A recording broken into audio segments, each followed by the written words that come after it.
তরবারি ছিল সেই সময়ে সবচেয়ে নির্ভরযোগ্য অস্ত্র। তো যৌবনে পৌঁছার সাথে সাথে খালিদের উচ্চতাও বৃদ্ধি পেয়ে 6 ফুট অতিক্রম করে। তার কাঁধ ছিল চওড়া, সিনা স্ফীত, আর তার হালকা খেলোয়াড়ি শরীরের পেশিগুলো শক্তিশালী হয়ে ওঠে। মুখমণ্ডলে সমাবেশ ঘটে ঘন চাপ চাপ দাড়ির। সুদর্শন চেহারা, তীক্ষ্ণ ব্যক্তিত্ব, অশ্বচালনায় পারদর্শিতা ও অস্ত্র ব্যবহারে দক্ষতার কারণে শীঘ্রই সে মক্কায় অত্যন্ত জনপ্রিয় ও শ্রদ্ধেয় ব্যক্তিত্বে পরিণত হয়। কুস্তিতেও সে চূড়ান্ত উৎকর্ষ ও অপরিসীম শক্তির সমন্বয়ে সফলতার শীর্ষে আরোহণ করে।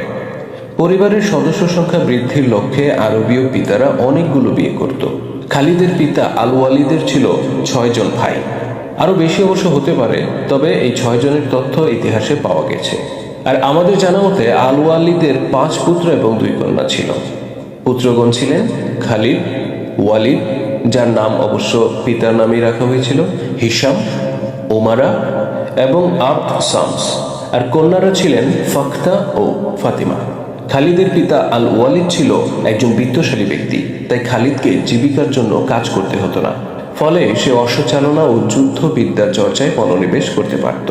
সম্পদশালী পরিবারে জন্মগ্রহণ করার কারণে খালিদ মিতব্যয়িতাকে অবজ্ঞা করত এবং মুক্ত হস্তে সাহায্য করার মহানুভবতার জন্য সে ছিল বিখ্যাত।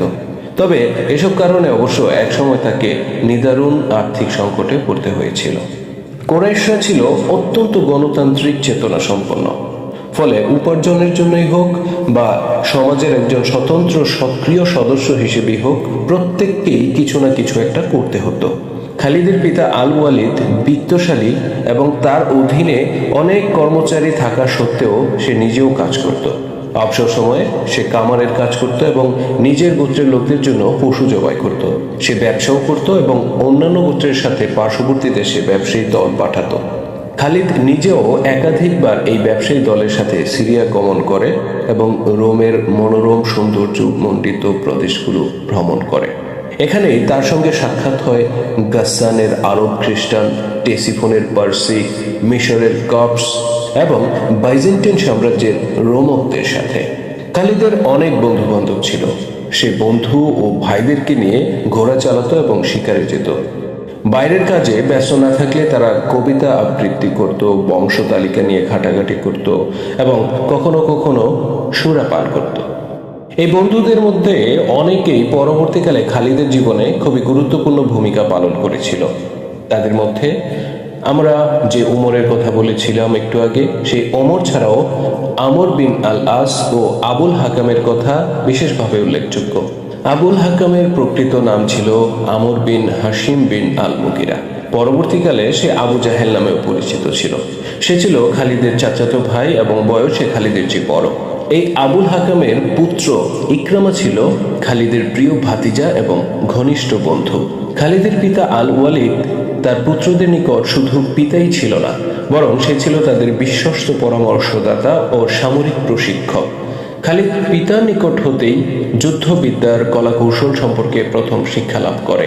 মরুভূমির বুক চিরে কিভাবে দ্রুত অগ্রসর হতে হয়, কিভাবে একটি শত্রু স্থাপনার দিকে অগ্রসর হতে হয় বা আক্রমণ করতে হয়, এগুলো খালিদ পিতার কাছ থেকে শিখে।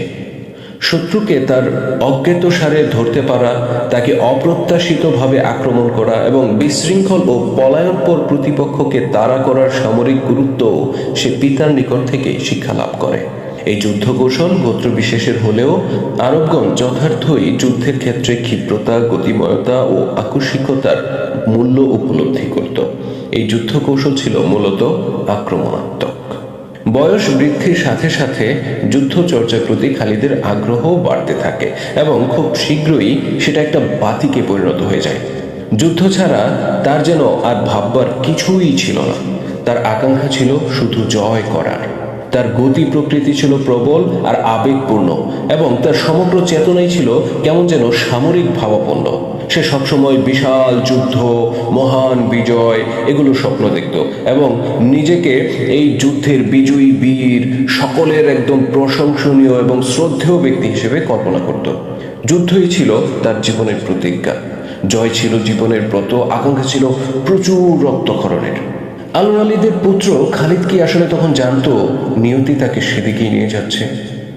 জনৈক আরব গভীর রাতে চিন্তাক্লিষ্ট মনে মক্কার রাস্তায় পায়চারি করছেন। তিনি মক্কার মহান গোত্র বনি হাশিমের সদস্য হলেও খুব একটা সম্পদশালী নন। তিনি মাঝারি গড়নের অত্যন্ত সুদর্শন মানুষ।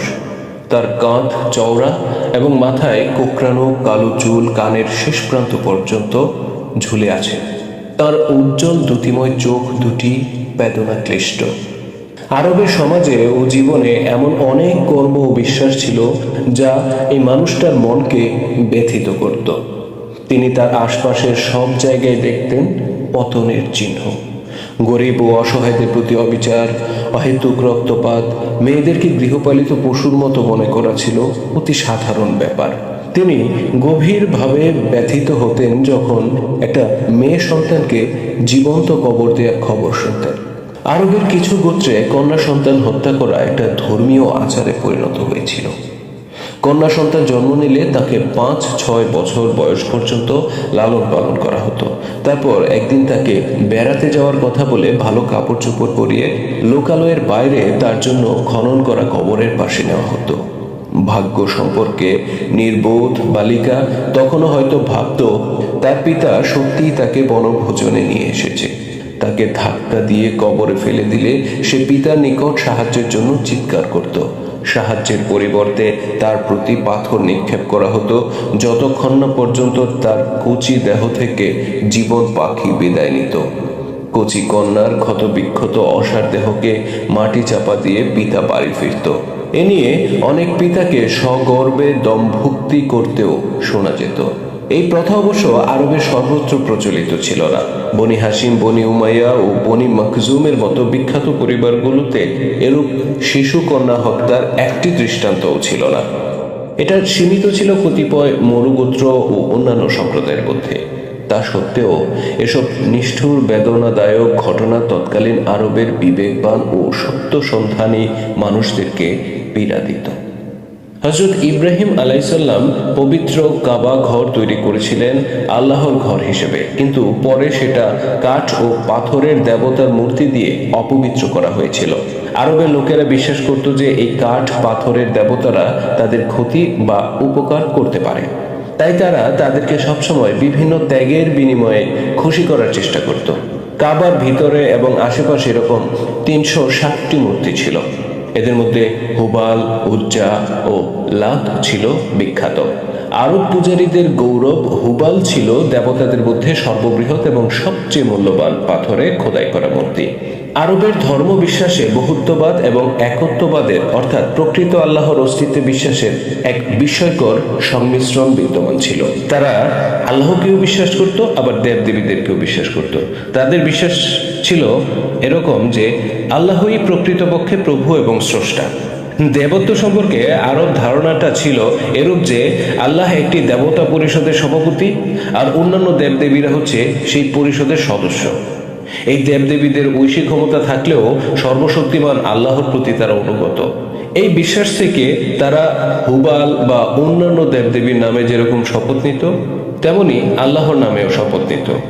তাদের সন্তানদের নাম আব্দুল উজ্জা অর্থাৎ উজ্জার দাস যেরকম রাখা হতো, ঠিক তেমনি ভাবে আব্দুল্লাহ অর্থাৎ আল্লাহর দাসও রাখা হতো। অর্থাৎ আজকে আমরা যেমনটা বিশ্বাস করি বা অনেকে মনে করি যে আরবরা আল্লাহকে বিশ্বাস করতো না বা আল্লাহর অস্তিত্বে বিশ্বাসী ছিল না, বিষয়টা আসলে তা নয়। তারা আল্লাহকেও বিশ্বাস করত, আবার একই সাথে দেবদেবীদেরকেও আল্লাহর সন্তান বা এরকম কিছু একটা মনে করত। উপরে আরব ধ্যান ধারণার যে চিত্র পাওয়া গেল, তাতে এরূপ মনে করা ঠিক হবে না যে আরব সংস্কৃতিতে সব কিছুই আসলে খারাপ ছিল। গর্ব করার মতো অনেক বিষয় কিন্তু তাদের সংস্কৃতিতে ছিল। আরবীয় চরিত্রে সাহস, আতিথেয়তা এবং ব্যক্তি ও গোত্রীয় সম্মানবোধ এমন প্রশংসনীয় পর্যায়ের ছিল যেটা আজকের দিন